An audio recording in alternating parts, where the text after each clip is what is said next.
Hi guys, it's me, just Leonardina again, and for this video, as dedicated to the month of Halloween, October 2024, I would like to talk about the Return of the King, the Return of the King of the Monsters.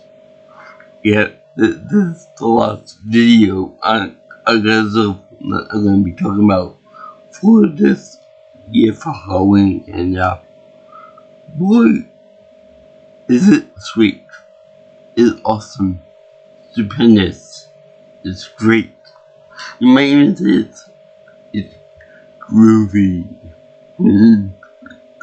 Yeah, after a long hiatus of being mediocre films, this is a great sequel reboot.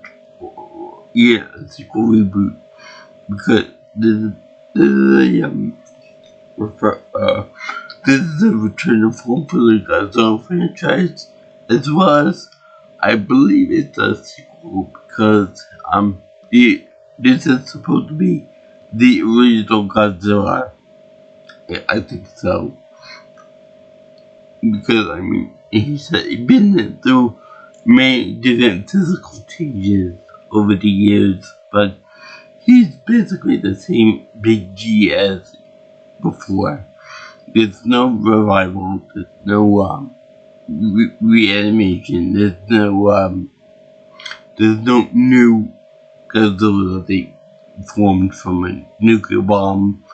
So I would say this is pretty much the original Godzilla. That being said, there are some tropes in here that are common throughout the rest of the franchise. For example, they have to have a montage of nuclear test sites and explosive things, because it's a franchise that came from the fear of nuclear weapons and nuclear testing and the effects thereof. So yeah, this movie was basically a reboot of that, so they have to have a nuclear testing montage. Now also, this movie suffers from the same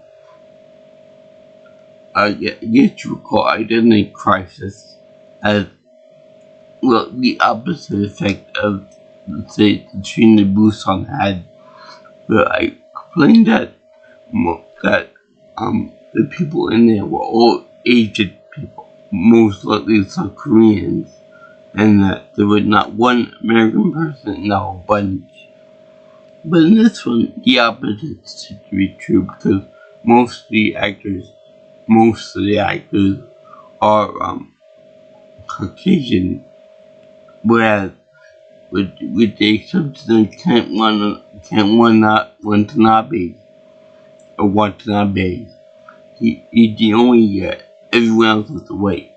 You know, he's the only Japanese person in a film about Godzilla that originated in Japan, no less. But yeah. Also, there's another little minor detail in which this guy, like a relative of the main American couple in this show, is the mother is played by or maybe the sister is played by Elizabeth Olsen, and this guy goes to a subway train in, I forgot where it was, either Tokyo or Honolulu, one or two, and a little boy is lost from his parents because he's separated by a train door. So he goes with another train stop to another train stop, and then the parents love screaming for him, the decision. Now, I don't know if it's like a tradition or if it's a common thing back then, but the little boys over there crying and screaming and stuff, while this guy is calling them like I know that we want him to rescue the kid, but the train passengers don't know that. For all they know, they could be against someone that wants to take the kid and back and do horrible things to him. So they don't pay much mind to him. On a regular train, that wouldn't happen. Okay. Also, when the kid returns back with his parents, and they see that the kid is fine, and with the same guy, they're like, no thank you, no salutation, no salute or anything like that. Just like, okay, here's Junior, here's my little Minya. Now, bye, piss off. Gordon. No, thank you for keeping my son alive and intact and all that jazz. So, we find out that during the course of this movie, during the boring parts of the movie, because we all know that we see Godzilla movie for the action, for seeing monster on monster fights, or in some movies, monster versus human fights. And in the first part, we see this I want to say a bug type alien, like a bug type monster, but it's live. It looks like unlike traits like this, so it's somewhat like an insect. But then again, it's got a face only medical love, but it's got a face that is like triangle with like a beak type thing, so it's almost like a gargoyle type thing. Anyway, there are two male, one female, to hopefully reproduce and make little offspring. Anyway, it's also implied that Americans screwed up by unearthing these ancient warriors or the ancient monsters, these 100 foot tall monsters, or however they're tall, and they have this weird glowing effect to them. Oh yeah, I forgot. Elizabeth Olsen is married to Walter White in this movie. Yeah, they got Bryan Cranston in this movie too. I'm really happy that they got big stars in this movie to do for the whole movie, not just a narration or an over narration by Richard Burton. That wasn't the first Godzilla movie in '54. But yeah, I'm glad that they did that. And he just, when the first one actually comes alive, spoiler alert, it comes alive, they show him just standing there while a column of debris is coming to him. Like, I would like, get the fuck out of there. Go away, make me like a tree and leave. So anyway, they unearthed this giant thing. It looks like it's encased in something very similar to what was in the Mummy 2. You know, the shape of it and stuff. But this one's cool because it's got running lights on it. Yeah, it's got lights on it that glow and it indicates like some kind of a heartbeat or some kind of a biometric thing going on with it, which is a clear indication that you should definitely get close to it. You should definitely get close to it. You should definitely touch it, and you should definitely examine it with the scope or an X-ray or something or other. So that's kind of a stupid American thing, you know. gotta go, we gotta go touch it. We gotta go touch it, make sure it's okay and all that stuff. You know, it's a very good indication that we should stop booking it. So anyway, I think that when they do get up and get out and stuff, I think that they fight Godzilla briefly and then they book it to America. They're coming to America. Coming by the sea and by the air. They're coming to America. And then when they come to America, they're gonna marry a nice girl named Lisa. And we're gonna do this McDougal's. Whatever that was. Anyway, yeah. Anyway, this is the way that you do a movie with Godzilla and monsters and company come to America and wreak havoc in America. You know, and also with Jurassic Park 2, they did that pretty well. Not with Godzilla 98. That movie is awful. It's terrible. It's horrid. It's just I gotta see the movie where they had Godzilla fight Zilla. Because there was no God in that movie. So, yeah, they did that and it was funny. And it was funny that Godzilla trounced Zilla. But I gotta see it. And it's the thing yet. So I gotta. Anyway, they have, them also going to Honolulu, which is fun. Again, a lot of it Asians, it's kind of disturbing, but whatever. So then they also go to they also go to San Francisco.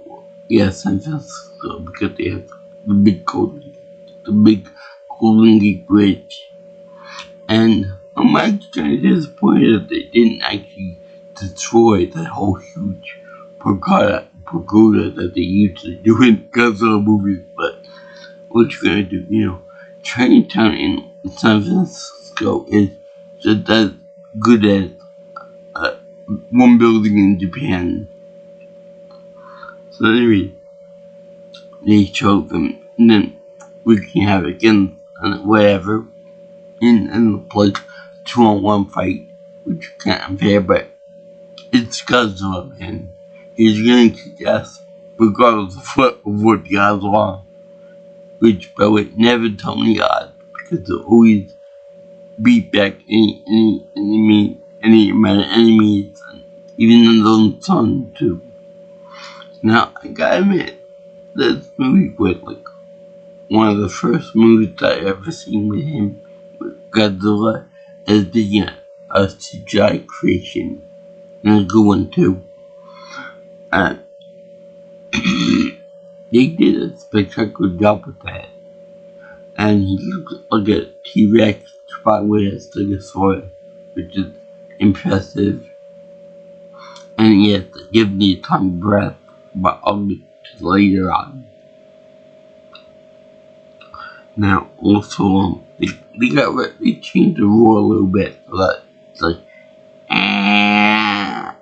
there's no eat at the end, like we did in the Closet movies, which is kind of a disappointment, but, the eat, I don't think that they would do, if a real animal did that, I think that they would be sick somehow. But anyway, they do that, do the standard roar for it. It's incredibly good. But the thing that gets me about it is that having a CGI battle and a CGI fight is much better than what they did in the past with all the miniatures.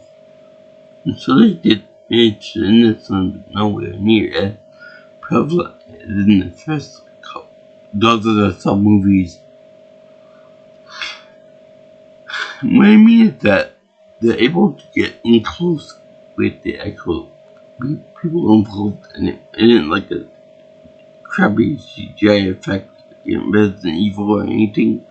They show the actual people running around and being like mad dogs and stuff. And that's perfectly fine. That's perfectly beautiful. But then they also have Godzilla in the background stomping around and making nuisance out of himself, trying to protect the people. Protect the people who fear him. Kind of like a real god. More or less, like Bender. Anyway, they show him, they show him with these two things. They call him Muto, but I don't know what that actually stands for. M-U-T-O, Muto. They all look the same to me, so I'm racist against Mutos. So anyway, the first one, I think it might be the male. There's four in nature most. Sometimes the males are smaller and female, but whatever. Doesn't matter which one it is. Anyway, it comes flying at Godzilla, and Godzilla like, I'm not taking any shit from you, not anymore. Let me bats it off with a tail with his tail whip, and slams it right into a tall building. I'm like, yeah, we're finally getting some action. Monster action. So, that's really kind of cool. I especially love it in every one of these movies where humans see a giant monster, a giant 100-foot monster or more, and then they decide to use the AK-47, the pencil on it. And what the hell is a handgun gonna do against a giant lizard? You tell me that answer. I mean, why in the world do you think that a handgun or a bunch of handguns will use a monster that size? And I'm a plane no less. I can understand that they would carry like a rocket launcher or a real gun or something like that, but an Uzi or AK-47 or M4, that can do it against him. Even something like a flamethrower won't do jack shit against the monsters. So anyway, they show this, and then they also show Godzilla fighting with this thing better up, and then the better up and slamming the wall. They kill it, but it also makes the building crash on top of Godzilla, which I don't care how big you are, a building that size falling you gotta be windy after that. I don't care if you're Godzilla, I don't care if you're King Kong, I don't care if you're whatever. You're all gonna get your stamina knocked down a little bit, knocked down a peg. So anyway, they show him resting, and then they show him like a gas to get a breath while he's trying to get the respect from the Marine guy. Like a roadmap, like one Marine guy really gonna make a big difference in the Big G's attack fans. So anyway, now for number two. Number two goes up to this Marine guy, and he's like coming down on his face and stuff, and then the Marine guy takes his handgun. So I keep saying to myself, what in the hell is a handgun gonna do to this thing? Even if you shoot in the eyeball, it won't do shit. You're cooked. But then it goes over and gets the guy on his neck, and then takes him around a little bit, and then a little fight goes on there, and he's like, shut up bitch, time for you to go nap time. and then he grabs a jar and he says, come here, you. And then he pries open the jars and shoots a giant laser beam made a tight breath into his mouth to go right into the gullet, right into his weak spot. Because everywhere else is like tough and soft. Which on the tight breath note, I like whenever he does the warm up for the time breath, his legs, his fins glow blue and then they get brighter and brighter and brighter and you hear that woo woo woo woo woo woo and then pow right in the cancer. That guy got some major heartburn. He got some big heartburn. It's so powerful, in fact, that Godzilla rips off his head and it, because the other part dissolves or something, and it dissolves because it carries his head like a big clam. He said, she just, wait, I can do better than that. You see that? This is mine. This is my trophy. I'll do what I want with it. I'll puke in it. I'll stick a dump in it. I'll do whatever I want with it because you're mine, bitch. I mean, like, you want to piss me? You want to piss Godzilla? Well, fuck you then. And he chucks it into the water, and he gives that big roar like, wah! I'm king now. All you guys are my bitches now. So then he goes nap time. after you see the day from these motos, it's time for a little nap. And so he takes a nap.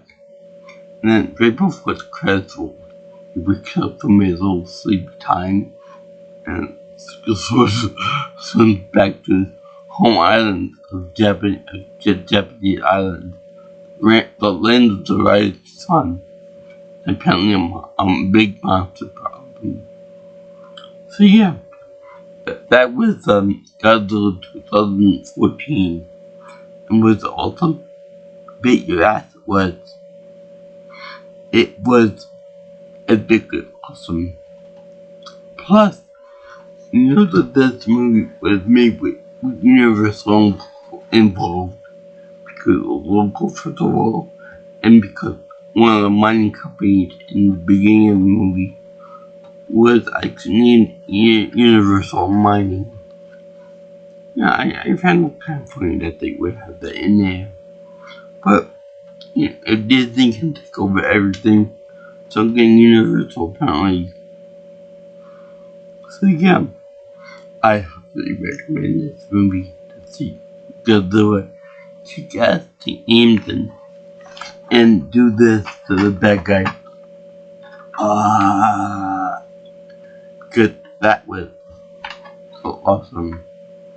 And it shows that Godzilla is intelligent, being that everywhere else on the body is tough, durable, and better hardened.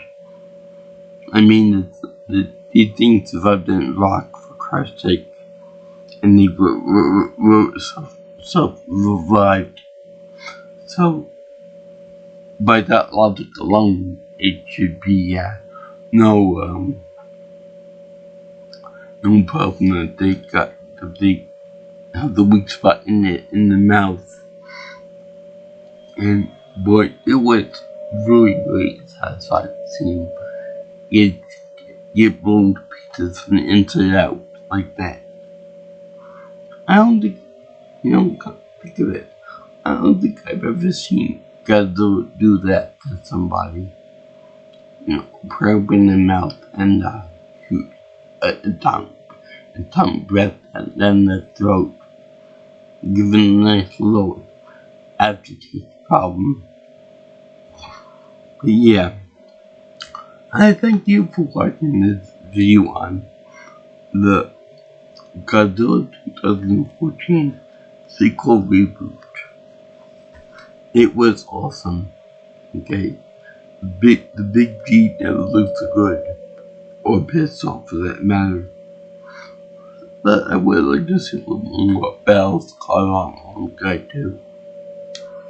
That's that I have some negative film. And that and the fact there were too many emphasis on American people in that movie. It'd be like it'd be someone from Japan coming to America to sample the delicious food that we have to offer, and then only focusing on salads and water. Yeah, there'd be so much flavor, so much food that would go waste because they focused on the healthy stuff. And we won't have it. We like our people to be obese. Anyway, I did this movie for the month of Halloween, October 2014 and in 2024.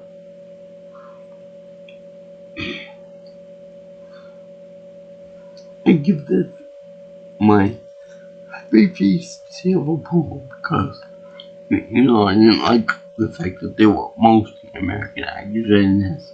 I still like the performance. I like Bryan Cranston. I like Elizabeth Olsen.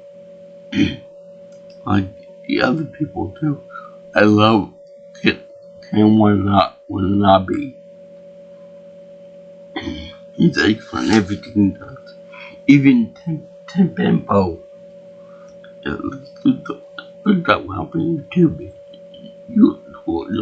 I'll put the link for that in my description below.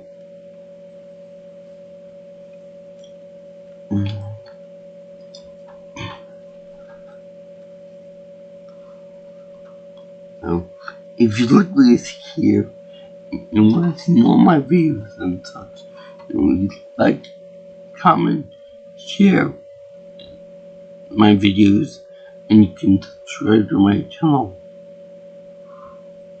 Also, if you want, you can you can contact me or call me for any type of input on my future content by using my cell phone number. It's 631-707-3707. Also, if you want, you can follow me on Twitter at PMilsonPro, or it's X if you prefer. Also, my email is jjsviewingchannel@gmail.com. So, I salute anyone who likes type of movies, sci-fi horror movies. They really brought it back to the fear of nuclear fear and nuclear attack and nuclear weaponry in this movie, because they talk about being so powerful and deadly in that warm-up feature, that vroom vroom vroom vroom vroom, and boom, which I like. I also liked in combination with him moving around too, because when you take a warm-up shot like that, I think he's gotta be towards, he gotta be stay put, he gotta be stationary, warm up properly. But no, he did that when he moves around too. I think it do.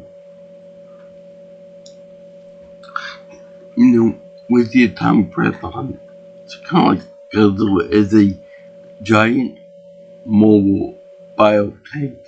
That's what he is. He squeezes out his mouth, though. This if this really happened, if we had to do it, but 100 lizard shoots lasers out of his mouth, this so dead. Although I would like to see what would happen if Godzilla from this movie, from this generation, or to fight like Vegeta in the Great Ape form. Now that would be interesting to see what would happen. I know it's like a King Kong thing, but both of them want to have lasers, so that would be interesting to see long range attacks. Anyway, I did think that Mewtwo's were kind of at a disadvantage because they couldn't pick up anything and throw them at Godzilla. But then again, they could always fly, like Mothra and like King Ghidorah and other creatures, I'm sure. So it kind of balances out. But yeah, I bow down to the great God of Zealots. Anyway, peace out, my little goblins, for coming. Happy Halloween. Don't eat too much candy. And have fun. And be safe.